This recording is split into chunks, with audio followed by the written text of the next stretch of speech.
Congrats Sucharita for your success. Thank you so much sir. ఎప్పుడు pass out ఏం చదివారు?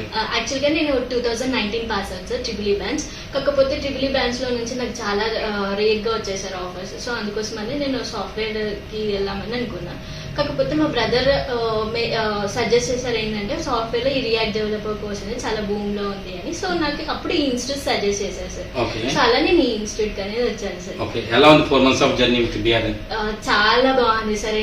నేను అసలు నాకు సాఫ్ట్వేర్ అంటే టచ్ కూడా లేదు సార్ ఇంతవరకు. ఇక్కడైతే చాలా నేర్చుకుంటాను sir. Okay, first day of సుచరితకి ఈ రోజు సుచరితకి మీరు అబ్జర్వ్ చేసే మేజర్ చేంజెస్ ఏంటి టెక్నికల్ గా? ఫస్ట్ డే ఆఫ్ సుచరితకి యాక్చువల్ గా బ్లాంక్ పేపర్ సార్. ఓకే, ఇప్పుడున్న సుచరితకి ఏంటంటే just paragraph of that, complete paragraph of paper. Okay, so ఎన్ని కంపెనీస్ లో సెలెక్ట్ అయ్యారు, ఎంత ప్యాకేజెస్ వచ్చింది? యాక్చువల్ గా నేను 3 కంపెనీస్ లో సెలెక్ట్ అయ్యాను సార్. 3 కంపెనీస్ లో 2 కంపెనీస్ వచ్చేసి 6 LPA ప్యాకేజ్, ఒక కంపెనీలో వచ్చేసి 7 LPA ప్యాకేజ్. ఓకే, ఎక్స్పెక్ట్ చేసావా 2019 పాస్ అవుట్, ఇంకా కోర్స్ కూడా కంప్లీట్ అవ్వలేదు, 3 కంపెనీస్ లో సెలెక్ట్ అవుతావు, 6 lakhs and 7 lakhs package per year, expect చేసే పెద్ద సక్సెస్? లేదు సార్, అసలు ఎక్స్పెక్ట్ చేయలేదు. యాక్చువల్ గా ఇక్కడ వచ్చేటప్పుడు కూడా చాలా డౌట్ఫుల్ గా వచ్చాను సార్. సో ఎంత తొందరగా వస్తుందా లేదా, ఈ కోర్స్ అయిపోయేలోపు ఇంకా వెయిట్ చేయాల్సి వస్తుందేమో అన్న డౌట్ తో వచ్చాను సార్. కాకపోతే ఈ కోర్స్ అయిపోక ముందే నాకు సక్సెస్ అనేది వచ్చింది. ఓకే, నార్మల్ ట్రైనింగ్స్ కి బిఆర్ఎన్ ట్రైనింగ్ కి మీరు అబ్జర్వ్ చేసే మేజర్ చేంజెస్ ఏంటి? యాక్చువల్ గా నార్మల్ ట్రైనింగ్స్ అంటే ఏంటంటే ఓన్లీ 2 hours 3 hours అలా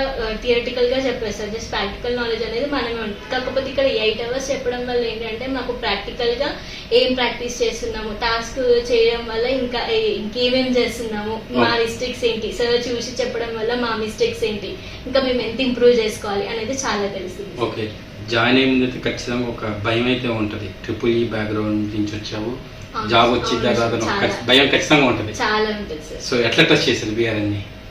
చాలా బాగా చేశారు సార్. యాక్చువల్ గా ట్రిపుల్ ఈ కదా సార్, కంప్లీట్ గవర్నమెంట్ మీద చేయాలన్న ఫోకస్ ఉండే నాకు. అసలు సాఫ్ట్వేర్ కి ఇంట్రెస్ట్ లేదు. కానీ ఇప్పుడు నేను గవర్నమెంట్ జాబ్స్ పడ్డా కూడా దాన్ని వదిలేసుకొని సాఫ్ట్వేర్ లోనే ఉన్నాను సార్. ఓకే ఓకే, డైవర్ట్ అయిపోయింది సార్. ఓకే, జాయిన్ అయ్యే ముందు చాలా సక్సెస్ వీడియోస్ చూస్తుంటారు. ఇప్పుడు మీ సక్సెస్ వీడియో కూడా యూట్యూబ్ లో రాబోతుంది. How do you feel now? I feel so happy on that sir. Okay, job లేకుండా ఇబ్బంది పడే వాళ్ళకి లేదా మంచి కెరీర్ గా ఉంటుంది మీరు ఇచ్చే సజెషన్ ఏంటి?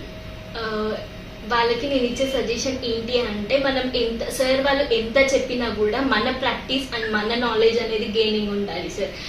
మనం ఏమి చేయకపోయినా, మనం ఇంట్రెస్ట్ తో కాన్సన్ట్రేషన్ తో లేకపోయినా కూడా మనకేం రాదు సార్. సో నేను చెప్పగలిగేది అదే, ఏం చేయాలి అనుకున్నా ఇష్టంతో కాన్సన్ట్రేషన్ తో ప్రాక్టీస్ చేయాలి. Okay, anyways all the best for your feedback and all the best for your future. Thank you so much.